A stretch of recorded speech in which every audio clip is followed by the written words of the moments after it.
Dollar. Dirt and money, no soul. Had to go and get it, ain't no time to kick it. Got a stack and flip for my foes. Dollar. Please tell me you can hear me. Don't turn your back and don't neglect me. Just let me know if you need me. Dollar. Let me watch out for my partners. Keep my money long, get my team strong. Let me run away from my problems. Yo, what's good, original?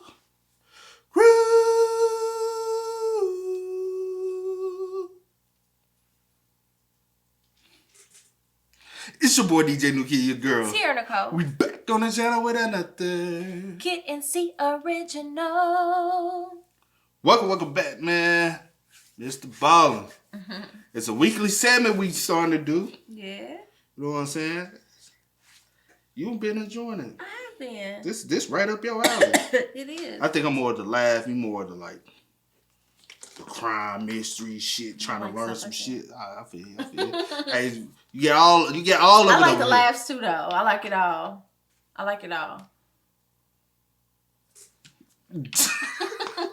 With that being said, man, this a long one, so we're going to go ahead and get into it. But before we do, make sure you check out the links in the description box down below. You already know where to go if you want to further support. All you got to do is check out down below. Also, every single time we got a salute to the comment of the day. To you. We highly appreciate y'all, man. Y'all keep running us up. Also, if you enjoyed today's video, lock it in with a thumbs up. But we got Mr. Ballen with This Man Terrified the FBI. Mature audience only. You ain't mature? Exit stage left. Let's get it.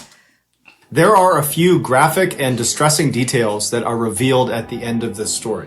Viewer discretion is advised. But before we get into today's story, if you're a fan of the strange, dark, and mysterious delivered in story format, then you've come to the right place because that's all we do, and we upload 3 or 4 times every week. So if that's of interest to you, please replace the like button's eye drops with Egyptian fox urine. Also, please subscribe to our channel and turn on all notifications so you don't miss any of our weekly uploads. All right, let's get into today's story.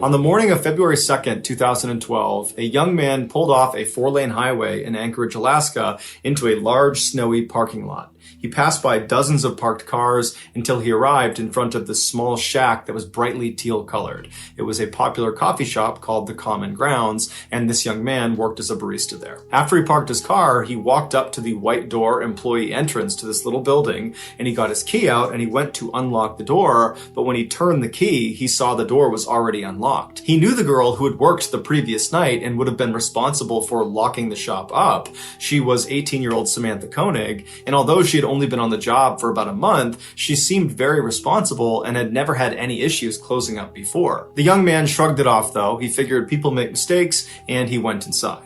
Right away, he noticed that a couple of things just seemed out of place. It was like Samantha must have just left in the middle of her shift without even attempting to clean up. There were napkins on the ground, there were towels out, there were cups still out. And so as this young man is walking over to the cash register to unlock it, he's running through scenarios in his head about how Samantha could have been so sloppy. And then he reached down with his register key, and just like the door, the cash register was already unlocked. When he pulled the tray out, all the money was gone. And that's when he knew they had been robbed.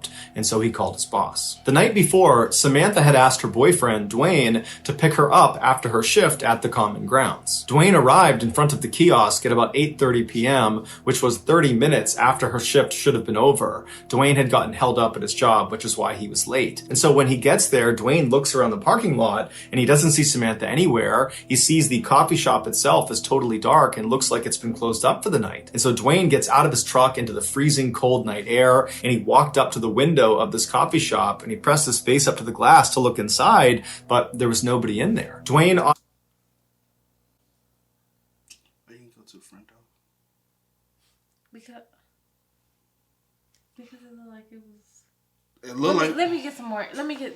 You get where I'm going at? Yeah. Automatically went back to the fight he had gotten into with Samantha earlier in the night via text message. She had accused him of cheating on her. He had been kind of nonchalant, like he didn't care about it, and what ensued was a really ugly fight. And so as Dwayne is walking back to his truck, he's thinking to himself, maybe Samantha just didn't want to see him because of the fight, and so at the end of her shift, she got a ride home from her father or maybe from a friend, and that's why she's not here. And so Dwayne gets back inside of his truck and he sends a text message to Samantha asking asking if she's okay, if she's gotten home. But after several minutes of no response from her, Dwayne, even though they were fighting, he still cares an awful lot about his girlfriend. He decides, I gotta go by her house and make sure she's there and that she's okay. And so a couple minutes later, he gets to her house, he goes up to the door, and her single father, James, answers the door. Dwayne explains that he didn't see Samantha after her shift and just wanted to make sure she was here. But James says, she's not here. I have no idea where she is. I haven't spoken to her. And so the two men go into James's kitchen, they sit down, and they start texting and calling Samantha to try to figure out where she is. And after a couple of minutes, Dwayne's phone lights up, and it's a text message from Samantha. And the message clearly indicates that she's still very upset with Dwayne, but she's saying that she needs some time to think and that she's going to be with some friends for a couple of days, and would he, Dwayne, let her father know where she was. And so Dwayne shows James the text message, and Samantha's father looks at it and he's thinking to himself, this is very uncharacteristic of Samantha. He had raised Samantha since she was 2 years old, and they were very close. They shared everything with each other. It didn't make any sense that she wouldn't contact him directly to say that she was going to be out with friends for a couple of days. And it didn't make sense that she would ignore all of his phone calls and text messages when clearly he was worried about her. The two men stayed up super late, calling and texting, hoping to get more information from Samantha, but she never responded. She never texted back. The only question I got, right? Because the dude went to the... Shouldn't the boss already be informed that, because we can't get her on the phone. Like, I would have called her boss. You get what I'm saying? Because even though you text me back, if we calling you, you're not picking up, that's automatically alarming. But why would they have texted her boss? Well, you saying the boyfriend text her boss? And of that, I would have been like, hey, did anything happen? Like, oh, no. He went there that night to pick her up. He was supposed to pick her up. So the dude that came in the next day, they would have known that she was missing. Technically, I don't think what I'm saying is, I just don't think they did enough. I get what you're saying. And so the following morning, when neither man had gotten any more messages from Samantha, James went to the Anchorage Police Department and filed a missing person report for his only daughter. After receiving this missing person report, an officer with the Anchorage Police Department called the owner of the Common Grounds coffee shop to ask about Samantha. And the owner actually said they just got a call from... No, I get that. No, you good. Press play. No.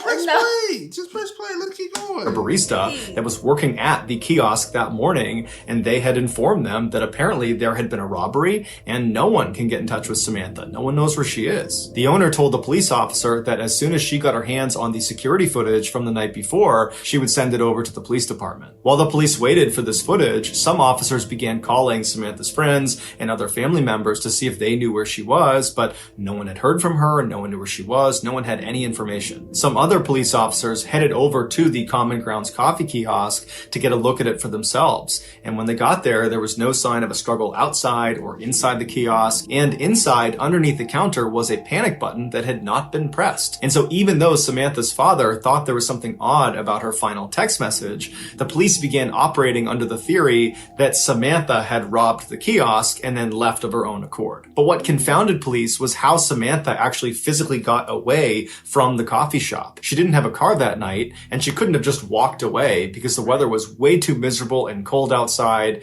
and Anchorage is just not really a walkable city. And so if Samantha was telling the truth, that she was just taking a couple of days to be by herself with some friends at their place, then why didn't any of her friends know where she was? This question was answered later that day when the owner of the coffee shop made the security footage available. The footage, which has no audio, picks up around 8 p.m. on February 1st, 2012, which was the night Samantha went missing. It shows Samantha inside of the kiosk. She's working alone, she's cheerful, and she's busy. And then at some point, someone that we can't see, they're outside of the camera's range, comes up to the window and orders a drink. Samantha clearly turns to them, acknowledges their drink order, and turns and begins making this drink. And then after she's done making it, she turns to give it to this person, and immediately Samantha steps back and puts her arms up. And then seconds later, she reaches over and turns off the lights inside of the kiosk, and then she gets down on her knees with her back to the window. She stays in that position, not talking, not moving for about a minute before she slowly stands up and walks down the kiosk towards the cash register. She opens it up, she scoops some money out of it, then she walks back to the window and appears to hand it to a shadowy figure on the other side of the window, and then Samantha turns, kneels again with her back to the window. 2 more minutes go by before this person outside the window leans their entire upper body inside of the coffee shop. They reach down and they appear to tie Samantha's hands. Now, because it was dark inside of the kiosk, the footage winds up being extremely grainy, and there's no way to identify who this figure is. Although it's fairly obvious that it's a male. He's wearing a big sweatshirt and he's got a hat pulled down low over his face. After this mystery man is done tying Samantha's hands, he leaps through the window and then shuts the window behind him. And then he stands Samantha up, he puts a gun into her back, and then he marches her out the employee door and then out across the lot, all the way to a white pickup truck where he puts her inside and they drive off. Over the next couple of days, the police and also the FBI, who had been called in to be a part of this investigation, they just kept hitting dead end after dead end because there was no evidence. All they had was this surveillance footage that was too grainy to tell who this guy was that took Samantha. Meanwhile, Samantha... And the only thing I'm saying is I feel like they took, like, because the thing with me that kind of pisses me off with a situation like this is the first 48 hours rule. They have to wait 48 hours, you know what I'm saying, before they really initiate something. And I'd be calling BS on that, you know what I'm saying? Because somebody can be dead, gone, and that killer can be gone in 48 hours with no trace if it's like a serial killer. Somebody who knows how to get away, know how to navigate. I already took it back. But you get what I mean? Yeah, no, and I got what you were saying, but you were saying in the beginning when you was, I don't think they did enough. They only do what they could do with the information that they had. And I was saying they didn't know that this struggle had happened or that the kiosk, the coffee kiosk or whatever was robbed or the doors was up. They didn't know that information until the next morning. That's the only thing I'm saying, only thing what I was saying was I feel like they didn't do it. Daughter. Only reason why I say I feel like they didn't do enough is because I was like they should have reported it that night to the police. Maybe they could have got a fresher or quicker lead to what was going on. But to be honest, reported that the boyfriend came to pick her up, but she wasn't there. No, yeah, and then they could have tried to go inside, and they would have saw that something happened. I get what you're saying.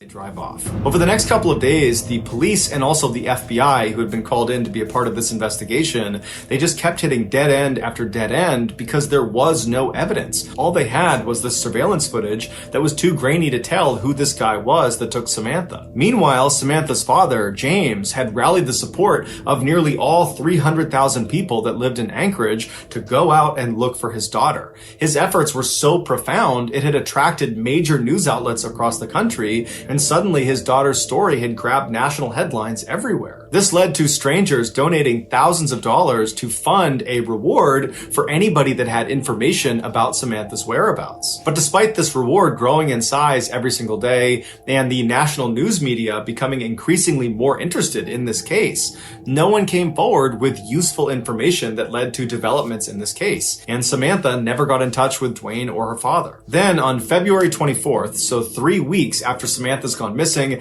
and no one's heard from her, Dwayne got a text message from Samantha's phone, and it was directing him to a particular sign inside of a nearby public park. And so Dwayne and James read this text, they shared it with the police department, and then they raced to this park and actually beat the police there by about 15 minutes. And so Dwayne and James, they walk through the gates and they start walking down this main trail and they stop in front of this sign. It was actually a bulletin board, and tacked on the bulletin board was a Ziploc bag inside of which was a typed ransom note, and on the ransom note, literally Xeroxed onto it, was a black and white photo of Samantha. And in this photo, Samantha looks kind of dazed, like she's got a blank expression, and she's not really looking at the camera, she's looking just to the side of the camera. And then in this picture, a man is holding a copy of the Anchorage Daily News newspaper that's dated February 13th, 2012. This was a proof of life photo where Samantha's captor was holding up that newspaper to indicate that Samantha was alive as of of February 13th. And so to everybody involved in this case, including Samantha's father, even though this is still not a good situation at all, it was kind of a relief to know that at least as of last week, Samantha was alive. As for the demands of this ransom note, James was told to deposit $30,000 into his daughter's account immediately, and if he did that, she would be released 6 months later. As advised by the FBI, James deposited a portion of the ransom money into his daughter's account, and then the FBI just waited and watched, because they knew if anyone tried to withdraw money from that account, they could track where the card was. A few days later, 3 separate withdrawals were made within Anchorage, but each time the FBI got a notification about one of these withdrawals, they would rush to the scene, and whoever it was that had tried to make this withdrawal was long gone. When they pulled the security footage from these 3 different ATMs, the person that was making these withdrawals was a man wearing a ski mask and big sunglasses, so they had no way to identify him. After these withdrawals, the account went silent for over a week,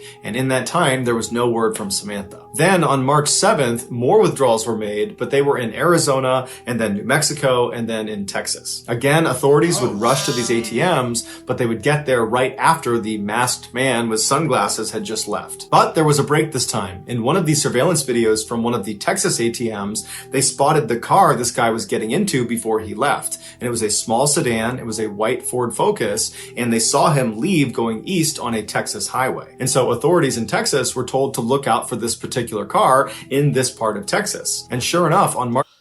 Oh, because I showed for the set, that's like that type of car? Yeah. That's too like a typical car, you know what I'm saying? In Texas, we're told to look out for this particular car in this part of Texas. And sure enough, on March 13th, a Texas patrolman spotted the car sitting in a hotel parking lot. He waited nearby until a man in his 30s walked out of one of the hotel rooms, walked down, and got inside the car. And then this patrolman just kind of followed him and looked for any reason to pull him over. And as he had his radar gun on this guy, he noticed he was going 2 miles per hour above the speed limit, and so he pulled him over. The patrolman got out. He walked up to the driver's side window. The window was already down. The man was very calm. The patrolman asked him for his license, and the guy handed him an Alaskan license. His name was Israel Keys. He was 34 years old, and he lived in Anchorage. The patrolman knew this was the guy. He called in backup, and before long, they were searching Keys' car, and in the trunk, they found a ski mask along with other clothes that matched the description of the guy who was making withdrawals from these different ATMs.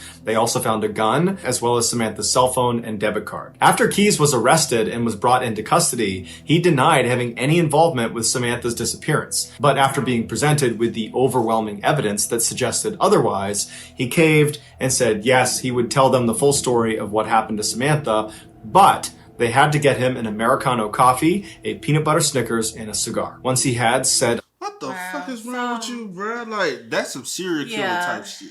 Like, this dude, he's sick. Like, he's a sick ass individual." That's crazy. items, he began to speak. And what he said was so disturbing and so graphic, the FBI still has not released the full transcript of his confession. Here is the version of events based on what was made public. On February 1st, 2012, Keys decided he was going to rob the Common Grounds coffee kiosk. He walked up to the window expecting there to be some teenager working inside, and he was right. It was Samantha. He asked her for an Americano, and while she turned to make his drink, suddenly his plan changed. Not only was he going to steal money from inside of this coffee shop, he decided he was going to steal Samantha from this coffee shop. When she turned back with his drink and handed it to him, he discreetly pulled his gun out and aimed it at her and told her this was a robbery. That's when she backed up and put her hands up, and then she turned around, he tied her hands, he jumped back inside, and then he said after he shut the window, he jammed napkins inside of her mouth so she couldn't make any sound, and then he marched her out the door, outside, into his car, and they took off. Once they were in the vehicle, he pulled the napkins out of her mouth, and he told her if she tried to escape or if she tried to flag anybody down that he would just kill her. And so he said she was very obedient. She was obviously very scared, but she was trying to do her best to stay composed. At some point, Keys reached over and took her phone and sent that text message to her boyfriend informing him that she was going to be spending a couple of days with friends and that he should tell her father. And then Keys told Samantha he was going to be holding her hostage and trying to extract some ransom money. Samantha told Keys that her family was very poor and that he wouldn't get much money out of them, to which Keys said, "Don't worry worry about it. I know they'll raise money and they'll come up with it somehow. Then they drove around Anchorage for several hours, periodically stopping so Samantha could get out and relieve herself, other times so Keys could smoke a cigar. Then around midnight, Keys made his way back to his house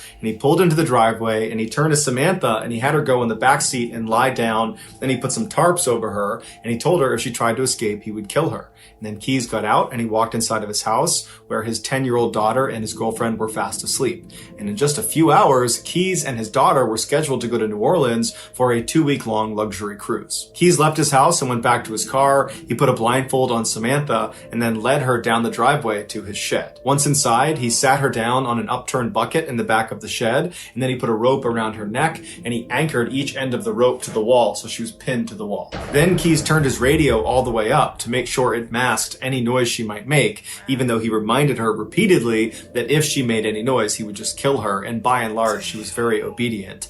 And then he gave her a couple of cigarettes to smoke and told her it was going to be just fine, to just chill out, that he was going to get the ransom money from their family, and then as soon as that was done, he would let her go. He turned on some space heaters to keep the space warm, and then he left and locked the door. He walked back into his house and double-checked that his daughter and his girlfriend were still asleep. They were. Afterwards, he started drinking some wine and relaxing, and then after a little while, he got a cup of water and he went back out to the shed. He went inside and he gave the water to Samantha, and he said Samantha was very composed. She was obviously frightened, but she asked him, "Did you speak to my father? Did you figure out the ransom situation?" And Keys told her that, "Yes, I talked to your father. Everything's working out fine. He's going to raise the money. We're going to get you out of here. Everything's going exactly to plan."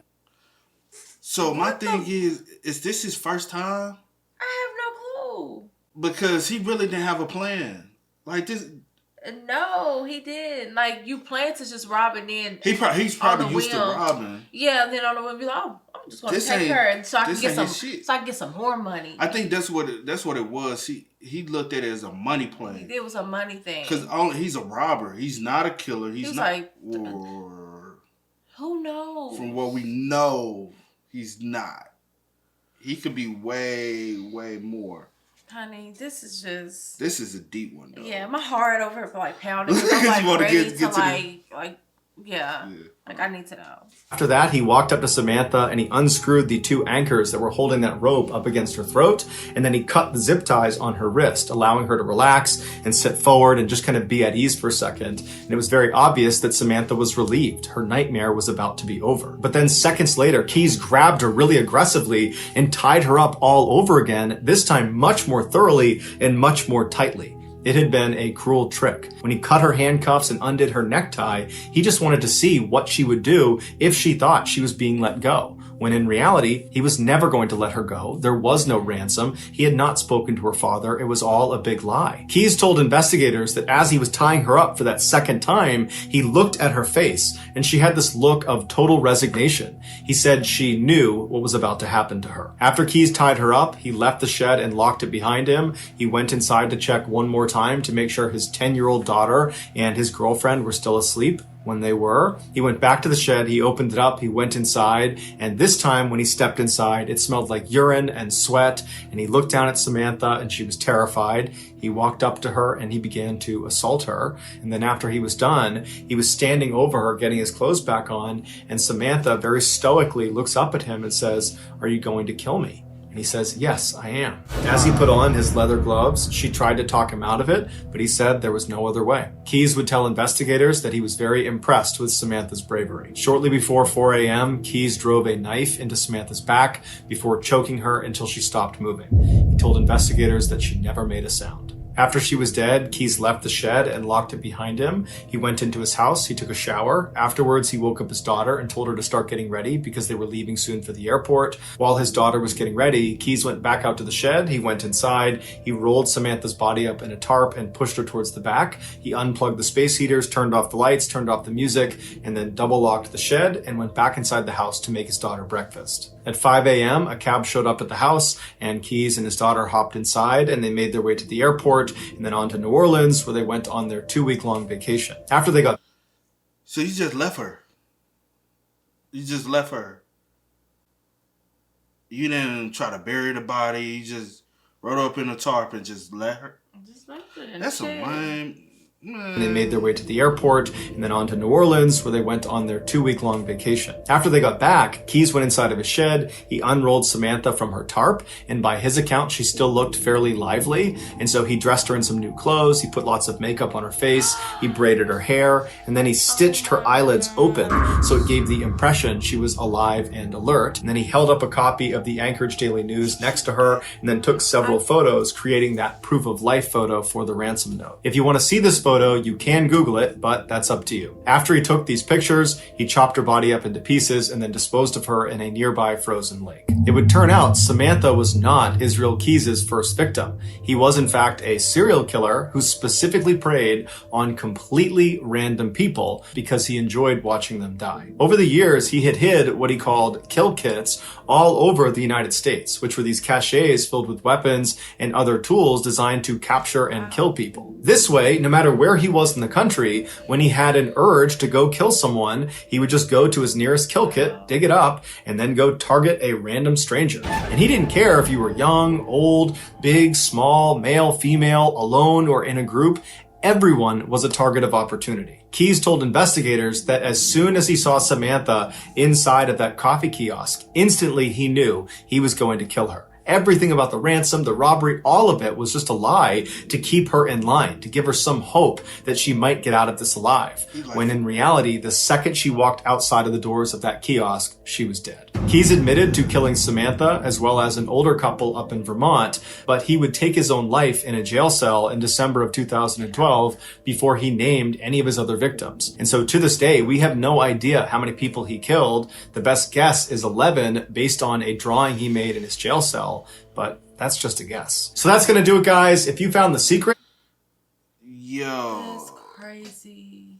And when earlier when he had said that he had took the picture and her eyes kind of looked, but I already knew then that she probably she was dead. Just from how he even described that picture. And I'll say this, like, he never played just to rob. He was always seeking to kill. Yeah, he was looking for. He was looking his. But no, he said when he first he was just going to rob. He always knew. Yeah, he always knew. He looked for somebody who was vulnerable enough for him to be able to attack, and that's what it was. And I guess that's the reason why, like, a lot of things have changed in situations like that, and especially places like that. They won't let an individual, especially a woman. A lot of places they don't even like women working overnight. Especially, they don't even like people working by themselves overnight anymore. Yeah, it needs to at least be two. Especially, even females, they like to. If you're gonna have one female, you need to have a male. But they prefer to have at least two men. Right. Because at least y'all can be able to. Y'all could have fought that off. Who? If it was two males. Possibly. I was about to say, could you they never have? know because he was a serial killer. Like he said, he don't care if you male, female in a group. Oh, he don't care. He was a serial killer. And since he was a serial killer, and he actually I ain't gonna say planned things, but mentally he already had did this before. This wasn't his first go round. And the fact, you killed somebody, left their body just there to decay. Then go on a vacation, 2 weeks vacation with your daughter. But to be honest, New Orleans. To be honest, she wouldn't have even decayed that quick because it was cold. Yeah, because it was in Alaska. My thing is, you're so sick. One, because you are a serial killer and you just sick in the head. But the fact that you have a girlfriend and you have a child and you did all of this at the house. The fact that you lived this double life. What's crazy? The daughter is 20 now. Oh, wasn't wow. She's old enough to. That's crazy. That's sad. Yo, that's sad. This one was wild, bro. Yeah, this was a wild one, man. Y'all spam us up in the comment section down below. Let us know y'all thoughts and opinions about this one. This was a crazy one, man. But as always, y'all know how it go, man. I do go by the name kiddandceemgmt. You are? Yeah. Go and get it, ain't no time to kick it. Got a stack of flip for my folks. Dollar. Please tell me you can hear me. Don't turn your back and don't neglect me. Just let me know if you need me. Dollar.